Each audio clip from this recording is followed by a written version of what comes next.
You're taking on Volkan Oezdemir, who's lost his last couple. He's obviously had a very fast rise in the UFC. Do you feel like he's on any sort of decline, or what are your thoughts on Volkan right now? No, you can't. You can't, because somebody's had a few losses in our sport, you can't say they're on a decline. Just his rise was a lot quicker. Like, if you compare his rise to my rise, knocks out a few folk and gets that title shot, doesn't go his way. But he's still a dangerous opponent, so you can't rule him out and just be like, he's on the slip, you know, and Paul's in the rise. Just my journey was a slightly bit different, you know.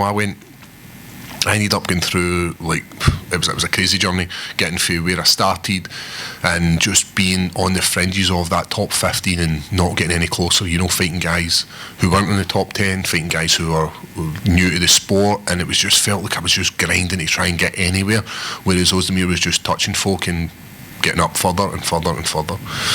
But no, you can't write him out. But I just believe it's my time. I just believe that in life there's moments that change your life, and this is going to be one of them for me. I'm 8, he's 9. I need this victory. I need to be making my way further up that ranking to get closer to that goal. That's ultimately what I want to do with this sport. You've been often underestimated, but I feel like you've been getting the respect. Do you feel that as well? Do you feel like people have stopped kind of counting you out? Yeah, I remember using the line saying I was like the Homer Simpson of the light heavyweight division. You know, when he starts boxing, he's getting knocked out of. These people are just wailing on him, and all of a sudden he would just push them over. I had like tipped myself that. I'd also tipped myself as like the gatekeeper for like the top 15. Like, you know, I was a doorman. I was standing there outside the nightclubs like, you can't get in. If you could beat me, you deserved to get in, and if you couldn't beat me, then you were out. And for a long time, that's the guy I was. But now I'm getting the recognition. People are like, right, Paul's got jiu-jitsu, and his stand-up's not too bad. You know, that was one of the things that I had to change in my head. Trying to be a stand-up fighter when it's not in your nature is very difficult. You can train it and you can get good at it, but what you need to do is you need to lean into what got you to the dance. Like if you're a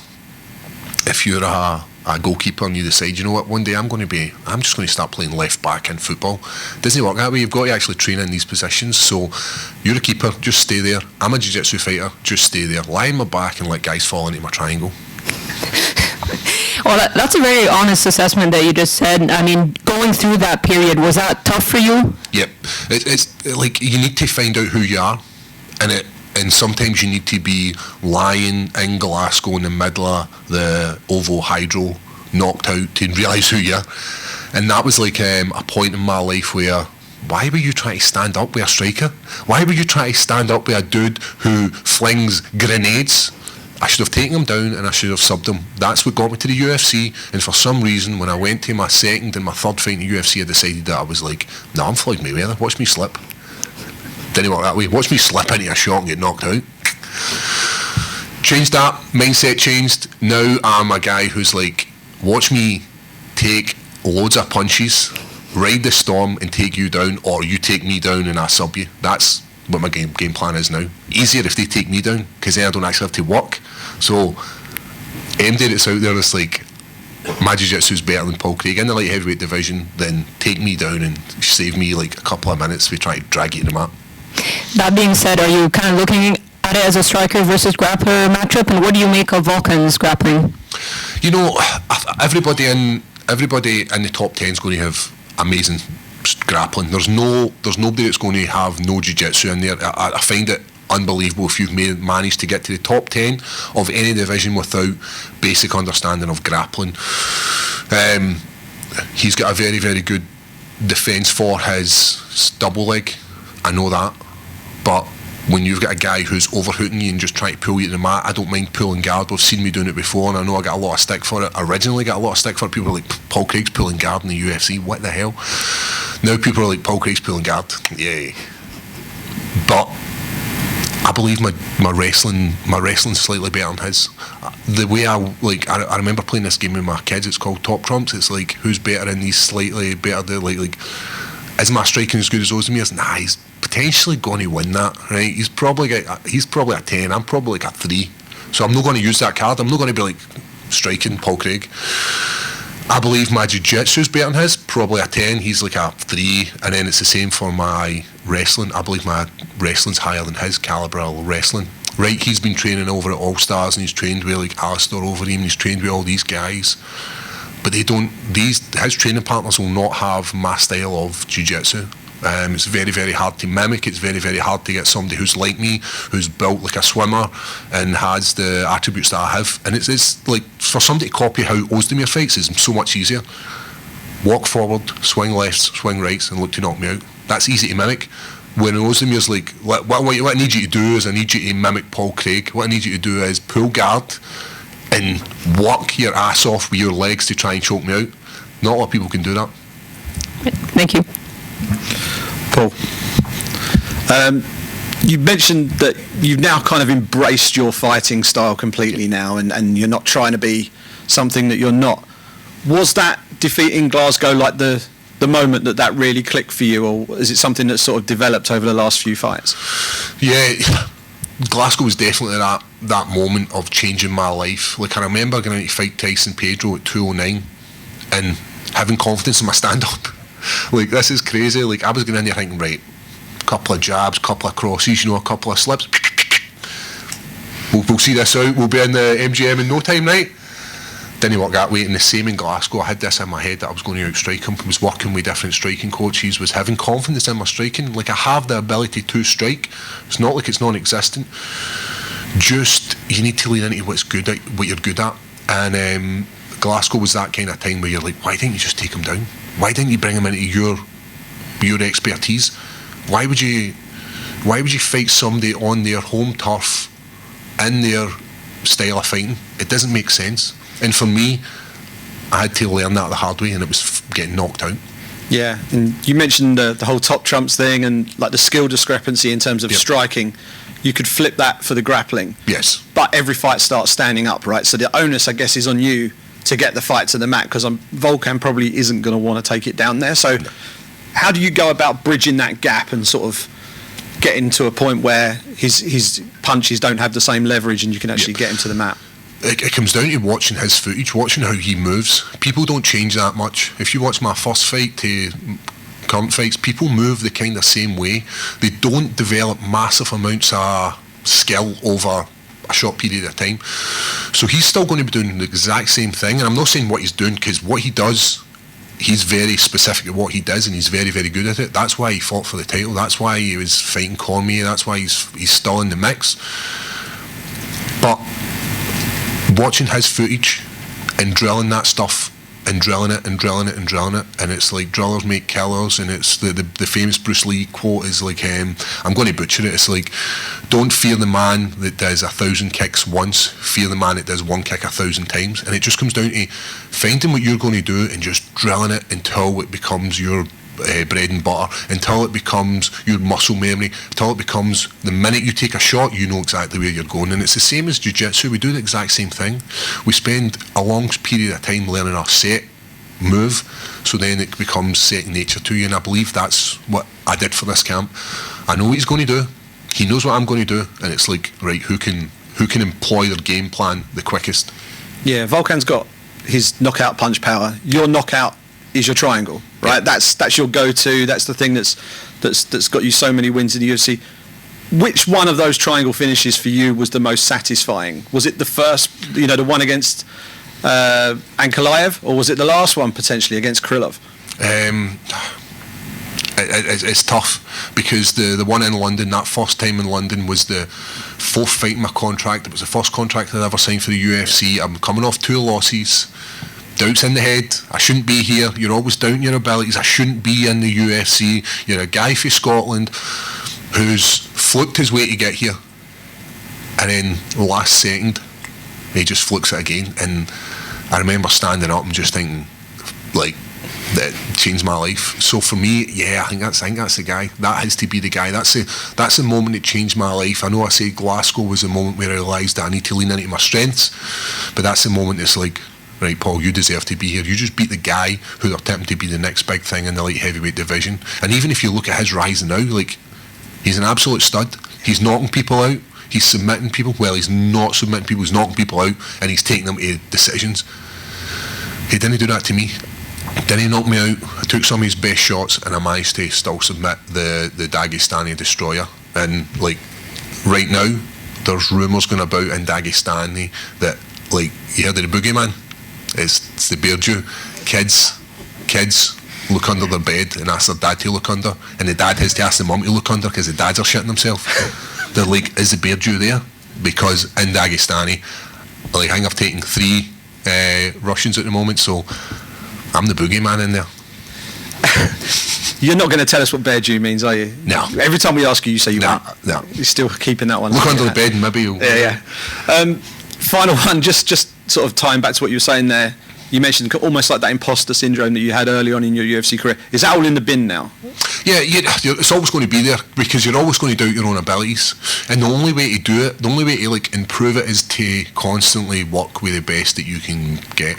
Like training with Tom Aspinall, training with guys who are better grapplers, and being able to survive these exchanges in boxing, going to boxing gyms, and that's only going to improve it because you're always going to be like, oh, am I good enough to be here?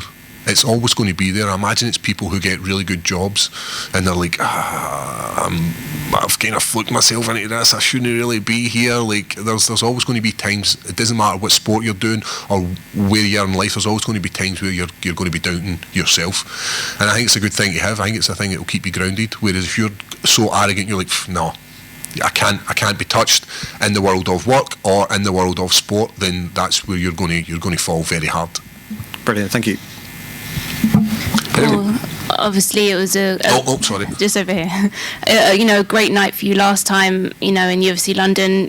How do you think it goes down again, this weekend? I know, on Saturday, I would love it to go the way of a triangle. Like, that would be 3 triangles in London. This is the 3rd time I've fought here. That would just be the icing on the cake for me, to beat another top 10 opponent with a triangle in London. And then that would be taking me into some, like, I might be in like a top 1 or 2 for the most triangles in the light heavyweight division. Like, all these kind of things are stuff that I want. I don't need money, I don't need fame, I don't need any of that kind of stuff. What I want stuff like to be remembered for that last minute submission or that last second submission, to be remembered for like getting beat up and then coming back countless times, to be remembered for like just what I did in the sport, be it the most triangles, be it receiving the most knockouts, be it whatever it is. I just want to be remembered within the sport. I want to look back in my career, and I want my kids and my family to look back in my career, and the kids to look back and be like, my grandpa or my dad or whoever it was fought in the UFC and this is what he did, bum bum bum bum bum. And being part of that, like being put into the computer game, was another one, like moment in my life that changed. Like, amazing. Having my daughters beating me up and knocking me out, that's what they do. Like go to your room, stop knocking me out.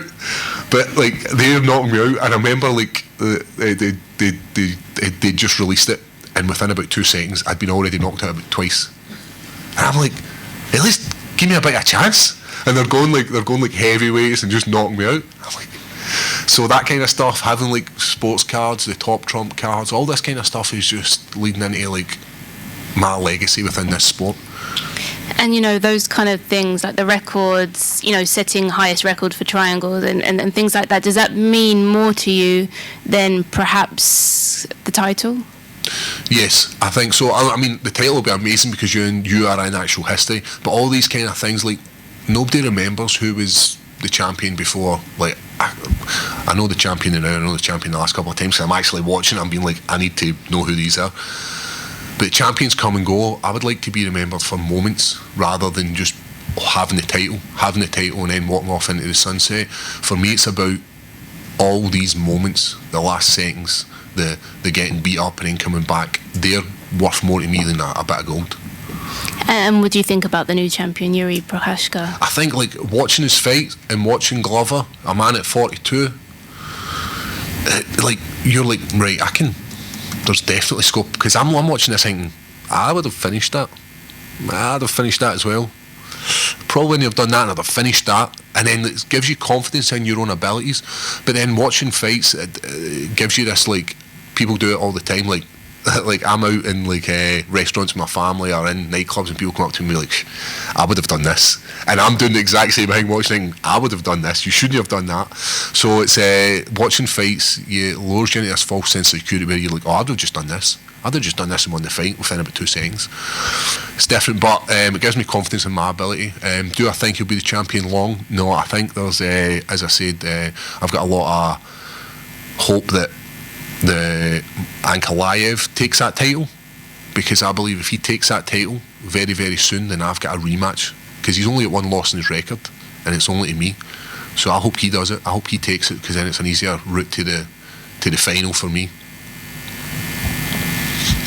Hey, Tim from Sports, Keita here.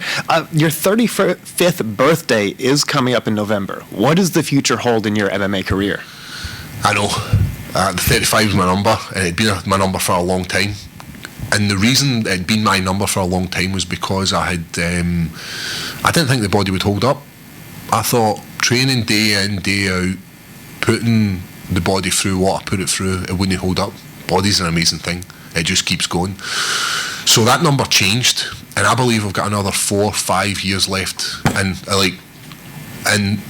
I know I said no, I need to leave at 35. I don't think there's ever been a fighter who's just left happily, like just left the sport and been like, I've still got more left in the tank, but I'm just going to leave the sport. It doesn't happen. Fighters are fighters for a reason. They're going to fight the rest of their life, and we see it right now. Guys are coming out of retirement just to fight one last time. I'll just have one more. I'll just have one more. I'll just have one more. When my career will end is when the UFC contract stops coming. I've said this before, where I don't want to take damage for anything less than the best. So for me, once the UFC contract stops ending, then it's time to walk away from the sport. Oh, that's a great answer. Thank you. Is light heavyweight the home for you? Because I imagine it's going to be harder cutting weight, sustaining on a diet of meats and tatties in the future, correct? Yep. So we did think about, like, we could probably move down weights and all this kind of stuff, but I just think light heavyweight's where I'm at. It's where I've not got the advantage of being the strongest, and I've not got the advantage to being the quickest, but what I've got is the advantage of dealing with guys who are muscly, guys who are very bullish and want to drop heavy mallets and prove themselves, loads of bravado in the light heavyweight division to knock people out, and I believe that's where I should be. We did do like DEXA scans and all that kind of stuff to see if we could actually make the lower weight classes, and it's impossible. Carry too much weight in between my legs. All good, thanks, man. There are a few people who are like, my man. Just one from me, Paul. Where are you at? Oh, sorry about it. Over here. Sorry, this side. I remember you said that when we last spoke that you wouldn't let your kids come to watch you fight. Yep. But now they're beating you up on the video game. Has your mindset changed on that at all? No, as I said, it doesn't even matter if you 100% know you're going to win. Even then, you can't bring your kids there. They don't have the option to decide yes or no, because if you say, oh, you want to come to the fight, they're going to say yes. But in that moment, you seeing your dad getting punched in the face, like, that's horrible. I couldn't imagine watching my dad. Like, I would love to see my dad in his 50s, maybe he's like 60s, sorry, going out and dusting folk in the street. I think it'd be brilliant. But there's always that chance that he doesn't get the victory. So for me, you can't put your kids through that. They're young, especially girls. I've got this, like, I'm softer because I've got girls. I think I'd be a lot tougher if I was a boy. I'd be like, you're not man up, just die. Like, maybe hit me. No, I wouldn't. Maybe I would. No, I wouldn't. This guy's killing it. But no, I'm softer because I've got girls, and I try and protect them as much as I can for what I do as a sport. I feel bad sometimes because people come up to me and they take time. I was at a gig recently, and I was standing there with my daughter, and it was really busy, and this guy just came up. He was absolutely sloshed, and he's like, "Give us a picture." Like, it's a classic way somebody in Scotland asks for a picture. "Give us a picture." And I was like, "Aye, 2 minutes." So I like say to my daughter, like, stand there and I get a picture. The guy, "Bring your daughter in the picture." And I was like, "No, mate, you're not even getting a picture now, man, because you're just making an absolute ass of yourself." And that's like, I feel bad because my daughter's never asked to be involved in that. And I think that's the same as every, like, I'm not saying I'm a celebrity, but any sort of athlete, celebrity, they don't want their kids involved in it. But they need to be involved in it, and I feel I feel bad because, as I said, it's not their choice. It was my choice to bring him into it. So if I can keep them away from it as much as possible, then I will. And I've said this before. One of the biggest things that I hate about being a fighter is what other kids will say to my kids about their dad being a fighter. The classic one would be, "I would knock your dad out." That's like, I imagine my kids hear that every single day of their life. "Well, I would knock your dad out." And it'll be hard for them. So I try and keep them away from it as much as possible. Paul, just a quick one from me. What would your advice be to Darren Till? Obviously, he's saying that he's going through his Tyson Fury moment. You've been through adversity as well. What would your advice be for him? You know, Dan Till's going to be a millionaire the rest of his life. He's got the skill, he's got the chat, he's got everything, he's going to come back, and he's going to come back in a big way. The same as most fighters who have the skill of being able to knock people out. His striking is superb, and he was flattening people and then getting the ability. You rise quickly into these divisions, have that title shot. It's just a matter of time before the same thing happens again, because a guy like Dan Till has always got that skill set of being an outstanding striker. Not only this, Dan Till's grappling is superb. His wrestling, his grappling, Dan Till is an amazing fighter. Is it a lonely place though when a fighter goes through something like that? Obviously, when you lost in Glasgow, how lonely is that for a fighter? Yeah, it's horrible, because people will come up to you and say, "Oh, it wasn't your night," but they don't know what you're going through. And even like, you have 12 to 14 weeks of a hard fight camp, giving everything, like not having niceties with your family. Like, I remember being in the pictures and eating a tub of pasta while my kids are turning into popcorn and Skittles and all these kind of nice sugary sweets. Well, I'm eating this dry ass pasta in the cinema. And I've been in the cinema before. Like, I've been in the cinema and people have pulled out food, and I've been like, what are they doing? Pulling out food that stinks? I became one of the people. So all these sacrifices, and then somebody's trying to say to you, "Oh, it's fine. You'll come back. You'll be all right." It's not as simple as that. You've got to go through the emotional state of grief and all this kind of stuff that goes along with grieving.